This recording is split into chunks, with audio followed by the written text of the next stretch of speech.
నమస్తే అండి. టీమిక్స్చర్ ఛానల్కు స్వాగతం. ప్లాస్మా అంటే ఏమిటి? ప్లాస్మా ఏం చేస్తుంది? ప్లాస్మా ఎవరు ఇవ్వాలి? ప్లాస్మా ఎలా ఇవ్వాలి? ప్లాస్మా దానం కొత్తగా వచ్చిందా, అంతకుముందే ఉందా? ప్లాస్మాతో మహమ్మారి పోతుందా? ప్రజల కర్తవ్యం ఏమిటి? ఇవన్నీ అండి ఈ వీడియోలో డీటెయిల్డ్గా మాట్లాడుకోవడానికి ప్రయత్నం చేద్దాం. కొంత టెక్నికల్ విషయాలు, కొంత సైన్స్ విషయాలు, కొంత సామాజిక శాస్త్రానికి సంబంధించిన విషయాలు అన్నీ కలిపి చెప్పడానికి నేను ప్రయత్నం చేస్తాను. అయితే టీమిక్స్చర్ ఛానల్లో ఈ వీడియో ఎందుకు చేస్తున్నాం అన్న ప్రశ్న వస్తే, సరే సమాజానికి ఉపయోగపడడం కోసం ఈ వీడియో చేస్తున్నాము అని చెప్పొచ్చు. కానీ ఈ వీడియో వెనక మోటివేషన్ మాత్రం ఖచ్చితంగా Cyberabad police commissioner VC Sajjanar IPS గారు. ఆయన అండి గత 4-5 రోజులుగా ప్లాస్మా థెరపీ గురించి, ఈ ప్లాస్మా ట్రీట్మెంట్ గురించి, ప్లాస్మా దానం గురించి అద్భుతంగా ఆయన దీని గురించి ప్రజల్లోకి ముందుకు తీసుకెళ్తూ ఉన్నారు. చిరంజీవి గారు వెళ్ళారు, మహేష్ బాబు గారు దీని మీద స్టేట్మెంట్ ఇచ్చారు, ఇంకా చాలామందిని సజ్జనార్ గారు ఇన్వాల్వ్ చేస్తూ ఉన్నారు. ప్లాస్మా దానం చేయండి అని చెప్పి సొసైటీకి ఉపయోగపడే విధంగా సమాజాన్ని మోటివేట్ చేయడానికి సజ్జనార్ గారు చాలా కృషి చేస్తూ ఉన్నారు. ఆయన చేస్తున్నటువంటి కృషి గమనించిన తర్వాత మాకు కూడా ఏమనిపించిందంటే, మనం ఎందుకు సహాయం చేయకూడదు, మనం కూడా కొన్ని విషయాలు ప్లాస్మా గురించి చెప్పొచ్చు కదా అని చెప్పి అనిపించింది. అదిగో అక్కడి నుంచి అండి ఈ వీడియో చేయాలి అన్నటువంటి ఐడియా వచ్చింది. ముందుగా సజ్జనార్ గారికి మనం సాల్యూట్ చెప్పుదాం. టీమిక్స్చర్ ఛానల్కు ఒక నేరేషన్ పద్ధతి అంటూ ఉంది, మీ అందరికీ తెలుసు, రెగ్యులర్గా సబ్స్క్రైబ్ అయ్యి వినేవాళ్ళందరికీ. అదే నేరేషన్ పద్ధతిలో నేను చెప్పడానికి ప్రయత్నం చేస్తాను, ఎగ్జాంపుల్స్తో చెప్పడానికి ప్రయత్నం చేస్తాను. మీరు ఈ వీడియో మధ్యలో వదిలేయకుండా పూర్తిగా గనక చూస్తే మీకు ప్లాస్మాకు సంబంధించినంత జ్ఞానం సాధ్యమైనంత ఎక్కువగా వస్తుంది. అన్ని వివరాలు ఇందులో అందివ్వడానికి ప్రయత్నం చేస్తున్నాం. ఇందులో ఇంకేమైనా సరే వివరాలు మేము ఇవ్వలేకపోయి ఉంటే మీరు కామెంట్ సెక్షన్లో కనుక మమ్మల్ని అడిగితే, రాస్తే, మాకు సమయం ఉన్నప్పుడు మేము చూసుకొని సమాధానం ఇవ్వడానికి కూడా మేము ప్రయత్నం చేస్తాం.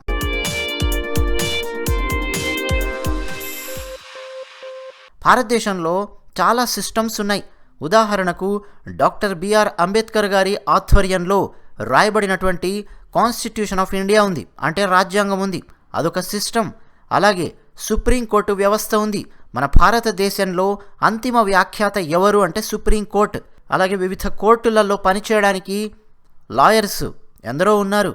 అలాగే పార్లమెంటరీ వ్యవస్థ ఉంది, లోక్సభ ఉంది, రాజ్యసభ ఉంది, అలాగే రాష్ట్రాలలో కూడా సభలు ఉన్నాయి. ఇదంతా కూడా పార్లమెంటరీ వ్యవస్థ, అదొక సిస్టమ్. అలాగే దేశాన్ని రక్షించడం కోసం ఆర్మీ వ్యవస్థ ఉంది. అలాగే దేశంలో డబ్బుల్ని సృష్టించడానికి కావచ్చు, సమాజాన్ని మరింత ముందుగా ప్రోగ్రెసివ్ డైరెక్షన్ వైపు తీసుకెళ్లడానికి కావచ్చు టెక్నాలజీ ఉంది, వివిధ ప్రైవేట్ కంపెనీస్ ఉన్నాయి. అలాగే సమాజానికి భోజనం పెట్టడానికి రైతులున్నారు, ఆ వ్యవస్థ ఉంది. అలాగే భారతదేశంలో అంతర్గతంగా శాంతి భద్రతలను చూసుకోవడం కోసం సమాజాన్ని గాడిలో పెడుతూ సమాజం ప్రశాంతంగా ఉండేలా చూసుకోవడానికి పోలీస్ వ్యవస్థ ఉంది. ఇలా ఎన్నో వ్యవస్థలు అద్భుతంగా పనిచేస్తే భారతదేశం అనేది అద్భుతంగా ఉంటుంది. అవునా? ఇందులో ఈ వ్యవస్థలన్నింటినీ కాస్త పక్కన పెడదాం. 2 వ్యవస్థల్ని మనం తీసుకుందాం, పోలీస్ వ్యవస్థ లేదా రక్షణ వ్యవస్థ. దాదాపండి నేను ప్లాస్మాను వీటితో పోలుస్తాను, చూద్దాం ఇంకా ఎలా నేను చెప్తాను. ఇప్పుడు ఒకసారి మానవ శరీరాన్ని మనం తీసుకుందాం. మానవ శరీరంలో కూడా అండి ఎన్నో వ్యవస్థలు ఉన్నాయి. స్క్రీన్ మీద చూడండి, గుండె ఉంది, ఊపిరితిత్తులున్నాయి, మూత్రపిండాలున్నాయి, ఎన్నెన్నో వ్యవస్థలు ఉన్నాయి. మనిషి శరీరంలో బ్రెయిన్ అంటే భారతదేశానికి రాజ్యాంగం లాంటిది. మనిషి శరీరంలో హృదయం ఎలాంటిదంటే భారతదేశానికి ఉన్నటువంటి పార్లమెంటరీ వ్యవస్థ లాంటిది. మనిషి శరీరంలో ఉన్నటువంటి ఊపిరితిత్తులు ఎలాంటివి అంటే సుప్రీంకోర్టు వ్యవస్థ లాంటిది. ఇలా మీరు భారతదేశంలోని ఒక్కొక్క వ్యవస్థను మానవ శరీరంలోని ఒక్కొక్క వ్యవస్థతో మనం పోల్చొచ్చు. ఈ వ్యవస్థలన్నీ మానవ శరీరంలో సరిగ్గా పనిచేయాలి అంటే ఒక ముఖ్యమైనటువంటి వ్యవస్థ అద్భుతంగా పనిచేయాలి. అదేంటంటే రక్తం. రక్తము అద్భుతంగా ఉండి రక్తంలో ఉన్నటువంటి కొన్ని కాంపోనెంట్స్ అద్భుతంగా పనిచేస్తూ ఉంటే మన శరీరంలోకి బయటి నుంచి ఏవైనా సరే ప్రవేశిస్తూ ఉంటే వాటి మీద యుద్ధం చేసి వాటిని బయటికి తరిమి కొడతాయి. పోలీస్ వ్యవస్థ, రక్షణ వ్యవస్థ ఎలాగైతే పనిచేస్తూ ఉంటాయో రక్తంలోని కొన్ని వ్యవస్థలు అలా పనిచేయాల్సి ఉంటుంది. రక్తం గురించి మనం ఆలోచిస్తే రక్తాన్ని అధ్యయనం చేసే శాస్త్రాన్ని హెమటాలజీ అని చెప్పి పిలుస్తారు. మనం చూస్తే రక్తం ఎర్ర రంగులో ఉంటుంది. ఒక రక్త బిందువుని తీసుకొని చూస్తే ఏముందిలే రక్తపు చుక్క అనుకుంటాం. ఒక్క రక్తపు చుక్కలో ఎన్నెన్నో కాంపనెంట్స్ ఉంటాయి. ఒక్క రక్తపు చుక్కను గనక విభజిస్తూ వెళ్ళామంటే ల్యాబొరేటరీలో ఎన్నెన్నో కాంపనెంట్స్ అందులో మనకు కనిపిస్తూ ఉంటాయి. ఉదాహరణకండి, మన దగ్గర ఆర్మీని కనుక మనం తీసుకున్నాం అనుకోండి, భారతీయ ఆర్మీ అంటాం. కానీ అందులో బెటాలియన్స్, రెజిమెంట్స్, కంపెనీసు, మళ్ళీ రెజిమెంట్స్కి ఒక వార్ క్రై, వాళ్ళకొక మోటో, వాళ్ళకొక పర్టికులర్ డ్రెస్ కోడ్, మళ్ళీ ఆర్మీలో రకరకాల ర్యాంకులు, రకరకాల రెస్పాన్సిబిలిటీస్, రకరకాల బాధ్యతలు, రకరకాల వ్యవస్థలు. ఇంత కాంప్లెక్స్గా ఉంటుంది ఆ స్ట్రక్చర్ అనేది, అవునా? కానీ ఎంత కాంప్లెక్స్గా ఉన్నా సరే మనం సామాన్యులం మాట్లాడుకునేటప్పుడు మన భారతీయ ఆర్మీ గురించి ఏం మాట్లాడుకుంటూ ఉంటాము? భారతీయ ఆర్మీలో ప్రముఖంగా అంటే 3 వ్యవస్థలు ఉన్నాయి. 1 Indian army, 2 Indian navy, 3 Indian air force. ఈ 3 ఉన్నాయి. నరేంద్ర మోడీ గారి ప్రభుత్వం వచ్చిన తర్వాత ఒక కొత్త వ్యవస్థను తీసుకొచ్చారు. ప్రస్తుతం నరవాణే గారు ఉన్నారు. ఒక కొలాబరేషన్ తీసుకురావడానికి, ఒక అద్భుతమైన కోఆర్డినేషన్ తీసుకురావడానికి 3 వ్యవస్థల మధ్య ఒక కొత్త వ్యవస్థను పెట్టారు. ఓవరాల్గా ఈ 4 వ్యవస్థలు మనకు ప్రముఖంగా వినిపిస్తూ ఉంటాయి ఇండియన్ ఆర్మీ గురించి మనం వింటూ ఉన్నప్పుడు, అవునా?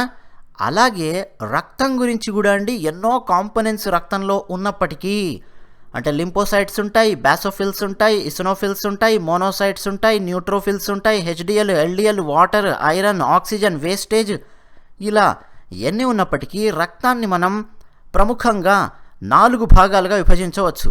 1 ఎర్ర రక్త కణాలు అంటే రెడ్ బ్లడ్ సెల్స్, 2వది తెల్ల రక్త కణాలు అంటే వైట్ బ్లడ్ సెల్స్, 3వది ప్లేట్లెట్స్, 4వది ప్లాస్మా. ఇలా 4 రకాలుగా విభజించవచ్చు. రక్తం నిజానికి చాలా పనులు చేస్తుంది. కణజాలాలకు ప్రాణవాయువును సరఫరా చేస్తుంది, గ్లూకోజ్ను, అలాగే అమినో యాసిడ్స్ను, ఫ్యాటీ యాసిడ్స్ను, అలాంటి పోషకాలను సరఫరా చేస్తూ ఉంటుంది. Carbon dioxide, urea, lactic acid లాంటి వ్యర్థ పదార్థాలను నిర్మూలించే వ్యవస్థలకు ఏమేమి అందించాలో అవన్నీ అందిస్తుంది. అంటే కాలేయానికి, అలాగే మూత్రపిండాలకు ఏమేం సరఫరా చేయాలో అవన్నీ సరఫరా చేస్తూ ఉంటుంది రక్తం. అలాగే వ్యాధి నిరోధక చర్యలు అవన్నీ చేస్తూ ఉంటుంది. తెల్ల రక్త కణాలను సరఫరా చేస్తూ ఉంటుంది వ్యాధిని నిరోధించడం కోసం. యాంటీబాడీస్ను తయారు చేస్తూ ఉంటుంది.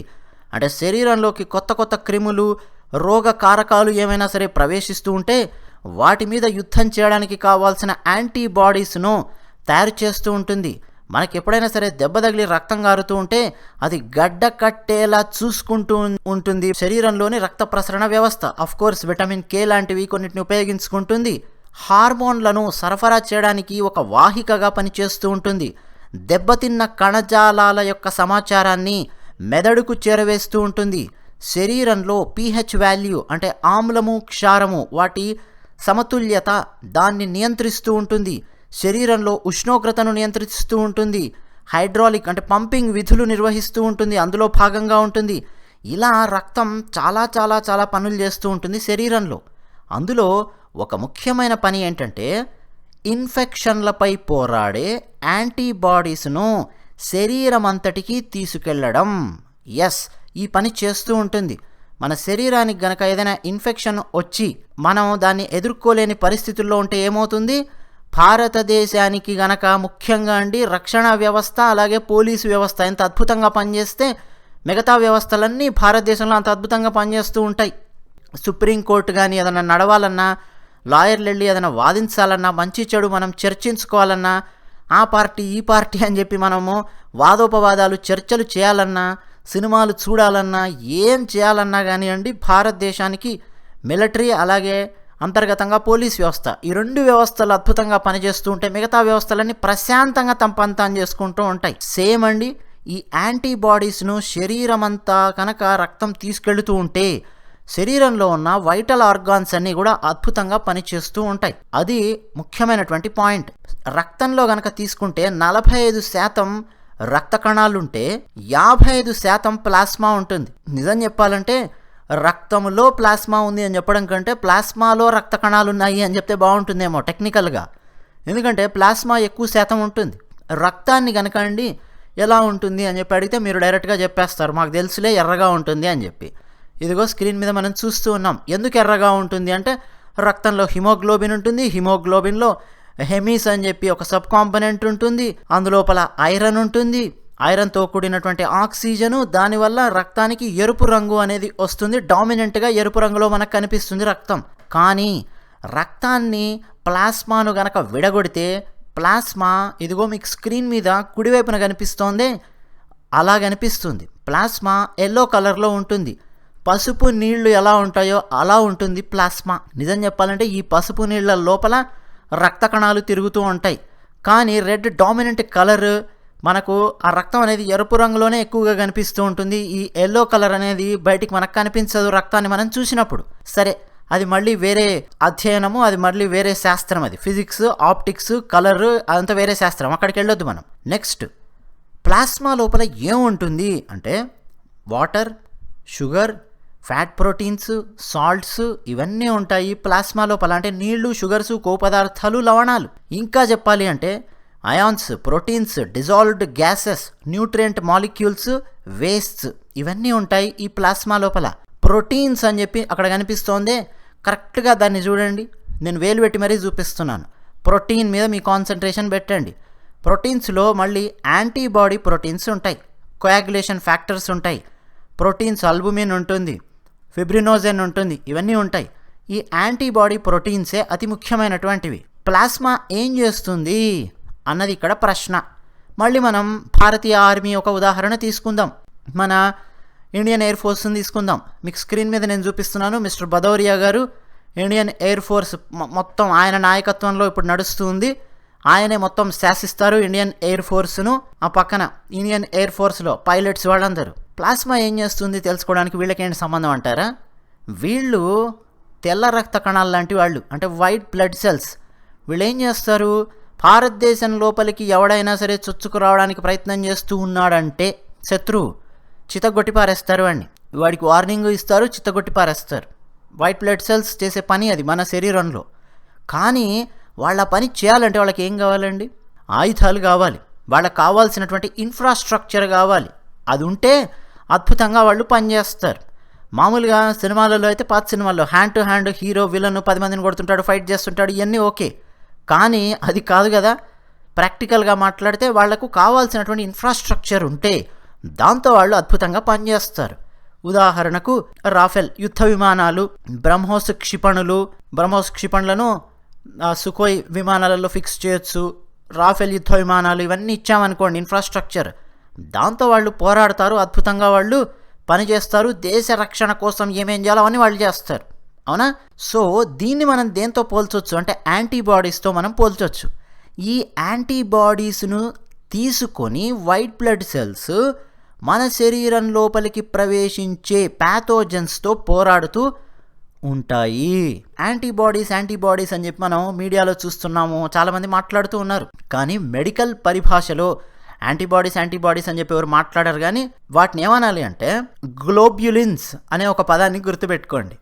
ఆ గ్లోబ్యులిన్స్లో ఆల్ఫా గ్లోబ్యులిన్స్, బీటా గ్లోబ్యులిన్స్, గామా గ్లోబ్యులిన్స్ ఉంటాయి. ఆ గామా గ్లోబ్యులిన్స్ను యాంటీబాడీస్ అని చెప్పి పిలుస్తారు.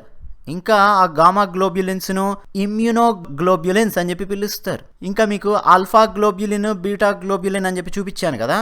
ఆల్ఫా గ్లోబ్యులిన్ అంటే ఏం లేదు, హెచ్డిఎల్ కొలెస్ట్రాల్. బీటా గ్లోబ్యులిన్ అంటే ఏం లేదు, ఎల్డిఎల్ కొలెస్ట్రాల్. మనం రక్తాన్ని ఇచ్చినప్పుడు ఆ పరీక్షలలో ఎన్ని బయటకు వస్తాయండి, హెచ్డిఎల్ ఉందా, ఎల్డిఎల్ ఉందా, మొత్తం చాలా ఇస్తుంటారు కంప్లీట్ బ్లడ్ పిక్చర్ లోపల. అవునా? ఇవన్నీ కూడా అండి ప్లాస్మా లోపల ఉండేటటువంటి పదార్థాలు.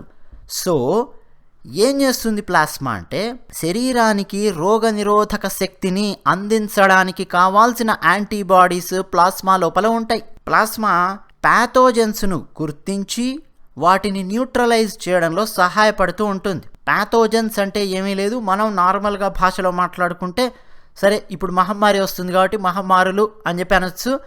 మామూలుగా ప్యాథోజన్స్ అంటే వైరస్లు కావచ్చు, బ్యాక్టీరియా కావచ్చు, ఫంగీ కావచ్చు, ప్రోటోజోవా కావచ్చు, వామ్స్ కావచ్చు, మైక్రో ఆర్గానిజమ్స్ అలాంటివి ఏమైనా సరే శరీరంలోకి ప్రవేశిస్తూ ఉంటే ప్రత్యేకమైనటువంటి కొన్ని రెసెప్టార్స్ ద్వారా వాటిని గుర్తించి న్యూట్రలైజ్ చేసేటటువంటి మెకానిజం అది యాంటీబాడీస్ చేసేటటువంటి పని. అసలు ప్లాస్మా డొనేట్ చేయండి అని చెప్పి అంటున్నారు. అసలు ఎందుకు డొనేట్ చేయాలి ప్లాస్మా అన్నది ప్రశ్న. ఒక్కసారి ఆలోచించండి. మళ్ళీ సేమ్ ఇండియన్ ఎయిర్ ఫోర్స్ని తీసుకుందాం. మిగ్ విమానాలు ఉన్నాయి, పాత విమానాలు, రష్యాకు సంబంధించినవి. సరే, సుకోయి కొన్ని విమానాలు ఉన్నాయి. మన పక్కనే ఉన్నటువంటి దాయాది దేశం పాకిస్తాన్ దేశానికి అమెరికా వాళ్ళు F-16 విమానాలను ఇచ్చారు. సరే, వాళ్ళు కొన్ని రూల్స్ పెట్టారు, ఇక్కడిక్కడ యుద్ధంలో వాడొద్దు ఇవన్నీ చెప్పారనుకోండి, అవన్నీ వాళ్ళు పాటించారు, అది వేరే విషయం, వాళ్ళకి ఇచ్చారు.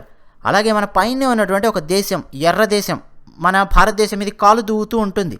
ఆ దేశము రకరకాలుగా వాళ్ళ ఇన్ఫ్రాస్ట్రక్చర్ని బిల్డ్ చేసుకుంటూ వస్తున్నారు, మెల్లిగా మన భారతదేశం మీద కన్నేస్తూ ఉన్నారు. సో ఇప్పుడు మనం ఏం చేయాలి? అర్జెంటుగా ఇప్పుడు ఈ క్షణం మనం బిల్డ్ చేసుకోవాలంటే కష్టం. కొన్ని బిల్డ్ చేయగలుగుతున్నాం, కొన్ని మనం ఏం చేయాల్సి వస్తుంది అంటే వేరే దగ్గర నుంచి మనం తెచ్చుకోవాల్సి ఉంటుంది. అవునా? అందుకే ఏం తెచ్చుకున్నాం? దసో రాఫెల్ యుద్ధ విమానాలు తెచ్చుకున్నాం. ఎక్కడి నుంచి? ఫ్రాన్స్ కంపెనీ నుంచి తెచ్చుకున్నాం. సరే, డబ్బులు పెట్టాం, కొనుక్కున్నాం, తెచ్చుకొని ఏం చేసాం? మనము మన భారతదేశపు రక్షణ వ్యవస్థను బలోపేతం చేస్తున్నాం, స్ట్రాంగ్గా తయారు చేస్తున్నాం. సేమ్ థింగ్ అండి, ప్లాస్మా కూడా అంతే.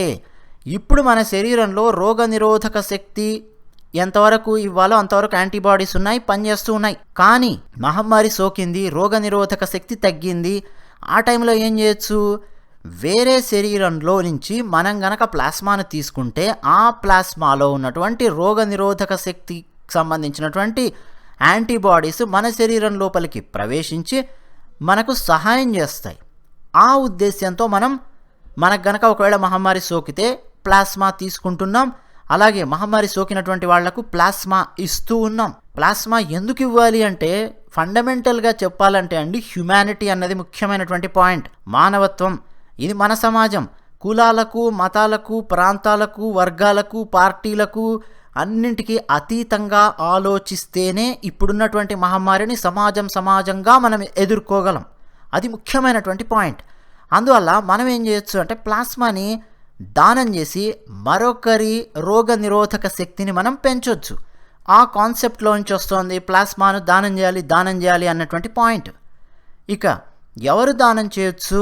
ఇప్పుడు మీరున్నారండి, వింటున్న వాళ్ళు, స్ట్రాంగ్ బాడీ మీది, మీకు ఏ రోగాలు లేవు, యంగ్ అండ్ ఎనర్జెటిక్ డైనమిక్గా ఉన్నారు, చక్కగా మీ ప్లాస్మాని మీరు వేరే వాళ్లకు దానం చేయొచ్చు, రోగ నిరోధక శక్తి తక్కువ ఉన్న వాళ్ళకు. ఇక్కడ ముఖ్యమైనటువంటి పాయింట్ ఏంటంటే, ఆల్రెడీ మహమ్మారి సోకి తగ్గింది అనుకోండి వాళ్లకు, వాళ్ళ ప్లాస్మాను గనక తీసుకొచ్చి రోగనిరోధక శక్తి బాగా తక్కువగా ఉన్నటువంటి వాళ్ళకి గనక ఇస్తే వేగంగా కోలుకుంటారు అన్నది ఒక థియరిటికల్ కాన్సెప్ట్. అక్కడి నుంచి స్టార్ట్ అయ్యారు. మంచి రిజల్ట్స్ అన్నవి కనిపిస్తూ ఉన్నాయి ప్రపంచంలో చాలా చోట్ల. కొన్ని దేశాలలో ఇంకా సంపూర్ణంగా దాన్ని అప్రూవ్ చేయలేదు, కానీ రిజల్ట్స్ మాత్రం అద్భుతంగా కనిపిస్తూ వస్తున్నాయి. ఎందుకు అంటే, రాఫెల్ ఎందుకు తెచ్చుకున్నామండి మనం, ఇంకేదో ఎందుకు తెచ్చుకోలేదు అని అంటే, నిజానికి ఆ రాఫెల్ తెచ్చుకోవాలి అనుకున్నప్పుడు 5 యుద్ధ విమానాలను మన భారతదేశ రక్షణ వ్యవస్థ వాళ్ళు ఏం చేశారంటే చెక్ చేశారు. దానికి సంబంధించినవన్నీ మొత్తం టెస్ట్ డ్రైవ్లకు వెళ్ళారు, అన్నీ చూసుకొని ఆ తర్వాత రాఫెల్కి వెళ్ళారు.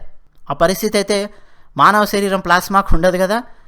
ఆల్రెడీ ప్రూవ్ అయినటువంటి యుద్ధ విమానం రాఫెల్ ఎన్నో యుద్ధాలలో పాల్గొంది, విజేతగా నిలబడింది, అద్భుతంగా ఎన్నో సాహసాలు చేసింది.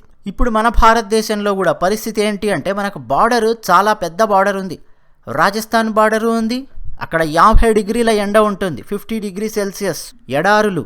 ఒక పక్కనేమో హిమాలయ పర్వతాలు -40 డిగ్రీస్కి వెళ్ళేటటువంటి ప్రాంతం, ఒక పక్క చిరపుంజి ప్రాంతం, అక్కడేమో కంటిన్యూస్గా వర్షం పడుతూ ఉంటుంది.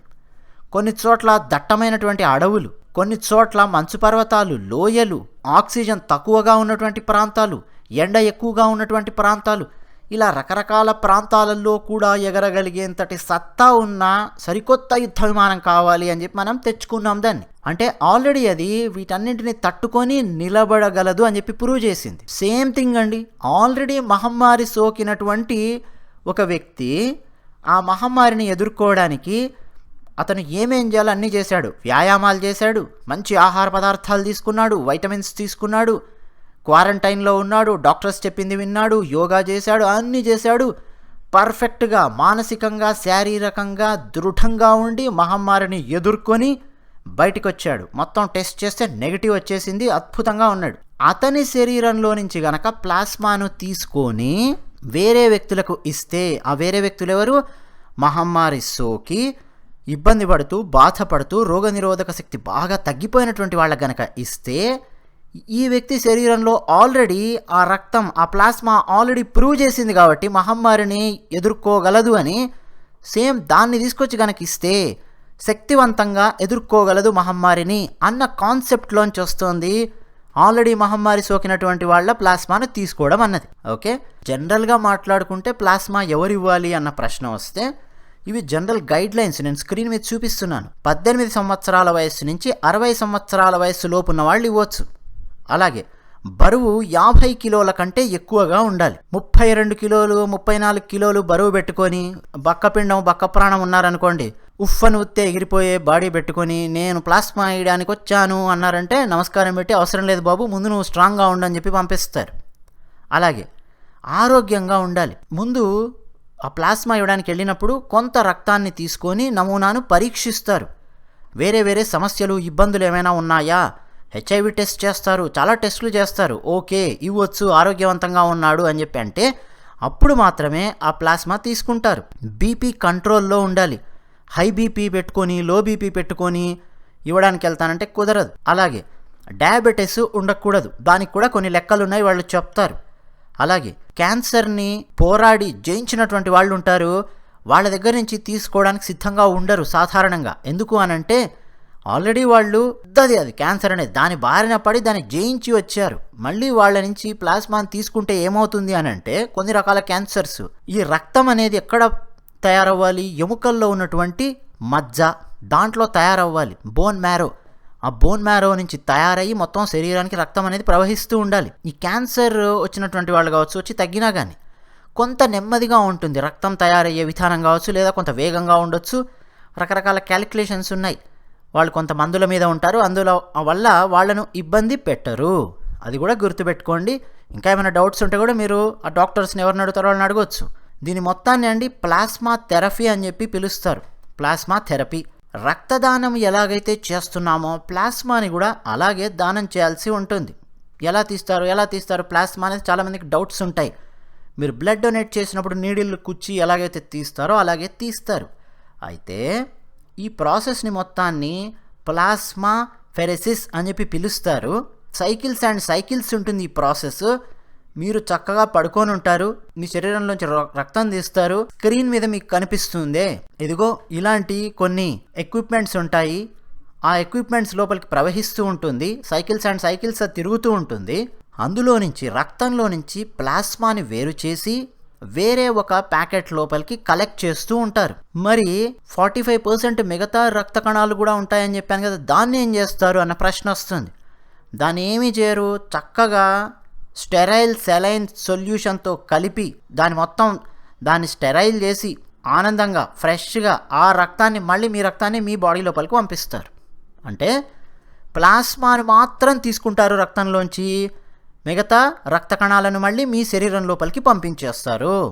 ఇది ప్రాసెస్. అయితే ఇప్పుడు మహమ్మారి వచ్చి తగ్గిన తర్వాత ఆ వ్యక్తి నుంచి ప్లాస్మా గనక తీసుకొనిస్తే దానికి ఒక పేరు పెట్టారు, కాన్వాలెసెంట్ ప్లాస్మా అని చెప్పి దానికి ఒక పేరు పెట్టారు. మీకు స్క్రీన్ మీద కనిపిస్తోంది. ఎంతసేపు పడుతుంది ఈ డొనేషన్కి అంటే అప్రాక్సిమేట్గా 90 minutes పడుతుంది అని చెప్తున్నాను నేను. అప్రాక్సిమేట్ అని ఎందుకన్నానంటే కొన్ని చోట్ల గంట పట్టొచ్చు, 90 minutes పట్టొచ్చు, 2 గంటలు పట్టొచ్చు. ఇంకొక ప్రశ్న రావాలి, ప్లాస్మా థెరపీ ఇంతకు ముందే ఉందా లేకపోతే ఈ కొత్త మహమ్మారి వచ్చాక ప్రారంభమైందా అన్నది ప్రశ్న. ఈ కొత్త మహమ్మారి వచ్చిన తర్వాత మనం ఎక్కువగా ఈ ప్లాస్మా థెరపీ గురించి వింటున్నాం తప్ప ఇదేమి కొత్తది కాదు. ఇది చాలా పాతది. చాలా చాలా చాలా చాలా రోగాలలో రోగ నిరోధక శక్తిని పెంచడం కోసం ఈ థెరపీని ఉపయోగించారు. నేను చెప్పమంటే కూడా నేను కొన్ని చెప్తాను. ఉదాహరణకండి మల్టిపుల్ సెరులోసిస్ అని చెప్పి దాంట్లో ఉపయోగించినటువంటి సంఘటనలు ఉన్నాయి. అలాగే కొన్ని సందర్భాలలో మూత్రపిండాలను కానీ హృదయాన్ని కానీ ట్రాన్స్ప్లాంట్ చేస్తూ ఉన్న సందర్భాలలో ఉపయోగించినటువంటివి ఉన్నాయి. ఈ మధ్య క్రోనిక్ ఇన్ఫ్లమేటరీ దాంట్లో కూడా ఉపయోగిస్తూ ఉన్నారు. చాలా సార్స్ వచ్చిన సందర్భంలో కూడా దీన్ని ఉపయోగించారు. H1N1 ఇన్ఫ్లుయెన్జా ఆ టైంలో ఉపయోగించారు. చాలా సందర్భాలలో ఉపయోగించారు. ఇప్పుడు ఈ మహమ్మారి దీన్ని ఎదుర్కోవడం కోసం ఉపయోగిస్తూ ఉన్నారు. ఎంత ప్లాస్మా తీసుకుంటారు అన్నది ఒక ప్రశ్న. సాధారణంగా అండి కొన్ని దేశాలలో నేను స్టడీ చేస్తే 800 ml ప్లాస్మా అనేది తీసుకుంటూ ఉన్నారు శరీరంలోంచి. సో 800 ml ప్లాస్మాని 4 భాగాలుగా చేసి 4 ప్యాకెట్స్లోకి తీసుకుంటారు. 200 ml 200 ml చొప్పున 4 రోగులకు ఎక్కించడానికి ఇది ఉపయోగపడుతుంది, ఒక వ్యక్తి నుంచి తీసుకునేటటువంటి 800 ml ప్లాస్మా. కొన్ని దేశాలలో కొన్ని చోట్ల నేను చూసింది ఏంటంటే 400 ml తీసుకుంటున్నారు అని చెప్పి తెలుస్తోంది. సో 200 ml చొప్పున 2 రోగులకు ఎక్కిస్తారు ప్లాస్మాని. ప్లాస్మా ఇచ్చినటువంటి వాళ్ళ శరీరంలో ఎంత వేగంగా ప్లాస్మా తయారవుతుందన్నది ఒక ప్రశ్న, రోగులు ఎంత తొందరగా కోలుకుంటారు అన్నది రెండో ప్రశ్న. రెండింటికి నేను ఇక్కడ ఆన్సర్ ఇస్తాను. ఫస్ట్ ప్రశ్నకు ఆల్రెడీ చిరంజీవి గారు ఆన్సర్ ఇచ్చేశారు. సజ్జనార్ గారు చిరంజీవి గారి మీట్ జరిగినప్పుడు ఒకసారి ప్లాస్మా డొనేట్ చేశాక మళ్ళీ శరీరంలో ప్లాస్మా ఎంత వేగంగా తయారవుతుంది అని అంటే 24 అవర్స్ నుంచి 48 అవర్స్ లోపల మళ్ళీ మనకు కావాల్సినటువంటి ప్లాస్మా మన శరీరంలో తయారవడం అనేది ప్రారంభం అవుతుంది. సో భయపడేది ఏం లేదు డొనేట్ చేయాలి అనుకునేవాళ్ళు. నెక్స్ట్, రోగులు ఉన్నారనుకోండి, మహమ్మారితో పాపం ఇబ్బంది పడుతూ ఉన్నటువంటి వాళ్ళు ఉండొచ్చు, శ్వాస తీసుకోవడం ఇబ్బంది అవుతున్న వాళ్ళు రకరకాలుగా ఉండొచ్చు. వాళ్లకు ప్లాస్మా ఎక్కించిన తర్వాత ఎన్ని రోజుల్లో ఎగ్జాక్ట్గా ఫలితం కనిపిస్తుంది అన్న దాని మీద యాక్యురేట్గా డేటా అయితే ఇప్పటివరకు లేదు. లేని డేటాను నేను చెప్పలేను. నేను విన్నది ఏంటంటే కొంతమంది సీనియర్ డాక్టర్స్ ఒక మన భారతదేశంలోనే కాదు, USA కావచ్చు, అలాగే UK కావచ్చు, కొన్ని జర్నల్స్లో కానీ నేను గమనించింది, కొన్ని వ్యాసాలలో గమనించింది ఏంటంటే కొంతమంది 48 అవర్స్లో బాగుపడుతున్నారు, కొంతమంది 72 అవర్స్లో బాగుపడుతూ ఉన్నారు. సో మోరార్లెస్ అండి 2 నుంచి 3 రోజుల లోపల ఫలితం కనిపించడం అనేది ప్రారంభం అవుతుంది. ప్లాస్మా ఎక్కించగానే గంటలో 2 గంటల్లో సేమ్ డే రిఫ్లెక్ట్ అవుతుందా లేదా అన్న ప్రశ్న వస్తే 2 to 3 days అని చెప్పి గుర్తుపెట్టుకోండి. ఇక్కడ అతి ముఖ్యమైన ప్రశ్న మనం వేసుకోవాలి, ప్లాస్మా థెరపీతో మహమ్మారి పోతుందా? ఇది ప్రశ్న. చెప్పండి, ఎవరు సమాధానం చెప్తారు? మరి ఇంత చెప్పాను కదా నేను. ఒకటండి, 100% గ్యారంటీగా మహమ్మారి పోతుంది అని అయితే ఎక్కడా కూడా ఈరోజు వరకు ఒక్క మెడికల్ జర్నల్లో కూడా పబ్లిష్ అవ్వలేదు. ఒక్కరు కూడా 100% పోతుందని అయితే ఎవరు చెప్పలేదు. ఇంకా ఎక్స్పెరిమెంట్స్ జరుగుతూనే ఉన్నాయి. అబ్జర్వేషన్ మాత్రం ఉంది. అబ్జర్వేషన్స్ అంటే ఏంటంటే ఇప్పటి వరకు ఎక్కిస్తూ ఉంటే ఎంతమంది కోలుకుంటున్నారు అని చూస్తే అత్యధిక శాతం మంది మాత్రం ఈ ప్లాస్మా థెరపీతో కోలుకుంటున్నారు అని అయితే తెలుస్తోంది. సో ఓవరాల్గా చూస్తే రిజల్ట్స్ అయితే బాగా వస్తున్నాయి. అసలు ఏమీ చేయకుండా ఉండడం కంటే ఏదో ఒకటి చేయడం మంచిది కదా అన్న పాయింట్. ఇప్పటి వరకు అయితే మహమ్మారికి మందు కనుక్కోలేదు, వ్యాక్సిన్ ఇంతవరకు పూర్తిగా కనుక్కున్నాము అని అయితే ఇంతవరకు రాలేదు. ఎస్, అది చేసాము ఇది చేసాము, ట్రయల్స్ నడుస్తున్నాయి, ఇవన్నీ మనకు వినిపిస్తున్నాయి. ఇప్పటివరకు మనం థియరిటికల్గా మనం చూసింది కొన్ని కేసెస్లో ప్లాస్మా థెరపీ ఉపయోగపడింది కాబట్టి ఎన్నో సంవత్సరాలుగా ఇప్పుడు కూడా ఆ ప్లాస్మా థెరపీని ఉపయోగిస్తూ వస్తున్నారు. హెల్ప్ లైన్ నెంబర్స్ కూడా నేను ఇస్తున్నాను. ఎవరికైనా సరే మహమ్మారి వచ్చిందని సందేహం ఉన్నా ఏదైనా ఉన్నా సరే కేంద్ర ప్రభుత్వానికి సంబంధించినటువంటి ఆ హెల్ప్ లైన్ నెంబర్ అది స్క్రీన్ మీద ఉంది. ఆంధ్రప్రదేశ్ తెలంగాణ అయితే 104కి మీరు కాల్ చేయొచ్చు. దాంతోపాటు సజ్జనార్ గారు ఆయన మరొక నంబర్ కూడా ఆయన పోస్ట్ చేశారు. అదేంటంటే అంబులెన్స్ రిక్వెస్ట్స్ ఏమైనా ఉంటే ఎవరికైనా కావాలి అంటే మహమ్మారి వచ్చిందా మహమ్మారి రాకపోయినా పర్వాలేదు, ఏదైనా కానీ నిజంగా అవసరం ఉంది అంటే ఇదిగో స్క్రీన్ మీద కనిపిస్తున్నటువంటి నెంబర్కు ఫోన్ చేయొచ్చు. అయితే వీళ్ళు ఎవరయ్యా అంటే హైదరాబాదు, సైబరాబాదు, రాచకొండ ఆ పోలీస్ స్టేషన్ పరిధుల్లో ఉన్నటువంటి వాళ్ళు మాత్రం ఈ అంబులెన్స్ సర్వీసెస్కి ఫోన్ చేసి అవైలబుల్గా ఉంటే మీరు ఉపయోగించుకోవచ్చు. దీంతోపాటు ఇంకా మీ దగ్గర ఏరియాస్లో ఉన్నటువంటి ప్రైవేట్ హాస్పిటల్స్ కానీ గవర్నమెంట్ హాస్పిటల్స్ కానీ ఏమేమి ఉన్నాయో వాటి నెంబర్స్, వాటి అంబులెన్స్ నెంబర్స్ అవన్నీ కూడా మీరు ఇంట్లో నోట్ చేసి రాసి పెట్టుకోండి. మీ ఇంట్లో మహమ్మారి లేకపోయినా అందరూ ఆరోగ్యంగా ఉన్నా ఏమున్నా సరే నోట్ చేసి పెట్టుకోండి. అవసరం అంటే కాల్ చేస్తారు, లేదు ఎవరికైనా అవసరం ఉందంటే మీరు ఇస్తారు, అంతే కదా. చివరగా అండి వీడియో ముగిస్తూ డీజీపీ మహేందర్ రెడ్డి గారి ఆధ్వర్యంలో పనిచేస్తున్నటువంటి పూర్తి పోలీస్ డిపార్ట్మెంట్కు మళ్ళీ మనం అందరం ఒకసారి సాల్యూట్ చేద్దాం. ఎందుకంటే ఈ మహమ్మారి సమయంలో అద్భుతంగా పనిచేస్తున్నారు తెలంగాణ పోలీస్ డిపార్ట్మెంట్ వారు. దాంతోపాటు కొంతమంది పోలీసులు అయితే మాకు ఆల్రెడీ తగ్గింది, ఇదిగో మేము ఇంత ధైర్యంగా కోలుకున్నాము అని చెప్పి కూడా మీడియాకు చెప్పారు. అవన్నీ కూడా మేము ఆల్రెడీ టీమిక్స్చర్ ఛానల్లో ఇవ్వడం జరిగింది. సజ్జనార్ గారు లాంటి పోలీస్ ఆఫీసర్స్, IPS ఆఫీసర్స్ కనుక ఇలాగే మంచి సామాజిక కార్యక్రమాలు కనుక చేపడుతూ ఉంటే ఖచ్చితంగా టీమిక్స్చర్ ఛానల్లో డెఫినెట్గా మేము పబ్లిష్ చేస్తాం. వాళ్ళు ఒక అడుగు ముందుకేసారంటే మేము ఇంకో 4 అడుగులు కూడా ముందుకేసి ఇన్ఫర్మేషన్ని చేరవేయడానికి ప్రయత్నం చేస్తూ ఉంటాం.